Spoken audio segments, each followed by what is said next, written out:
राज्य सरकारद्वारे वेगवेगळ्या योजनेचे बॅनर आता राज्यभरात लावण्यात आले आहे, मात्र त्यावर महापुरुषांचे फोटो नसल्यामुळे आता वाद निर्माण झालाय।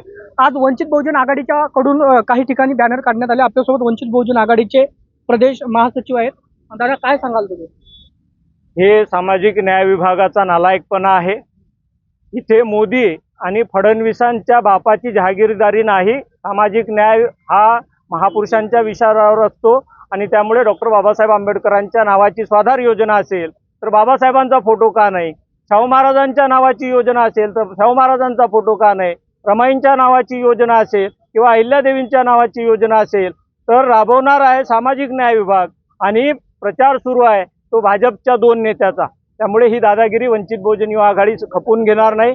आम्ही आज इथे जुन्या बस स्टँडवरचे पोस्टर काढलेले आहेत आणि संपूर्ण महाराष्ट्रात हा जो नालायकपणा सामाजिक न्याय विभागाने सुरू केलेला आहे तो तातडीने बंद झाला पाहिजे। 2 दिवसात जर हे सगळे पोस्टर परत घेतले गेले नाही तर ज्या एजन्सीने हे पोस्टर लावले ते आणि सामाजिक न्याय विभागाच्या विरोधात गुन्हे दाखल करण्याची कार्यवाही आम्ही करणार।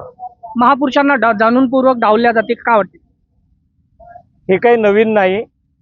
मनुवादी विचाराचं सरकार असल्यामुळे त्यांना महापुरुषांच्या विचारांचा तसाही त्रास होतोय आणि त्यामुळे ज्यांचं एप्स्टीन फाईलमध्ये नाव आलेलं आहे त्या मोदी सारख्या नालायक माणसाचे फोटो लावून सामाजिक न्याय करण्याचा प्रयत्न जो सुरू आहे त्याचा आम्ही निषेध व्यक्त करतो आणि महापुरुषांची ॲलर्जी भाजप आणि संघाला कायम आहे आणि म्हणून हा प्रकार इथं घडलेला आहे।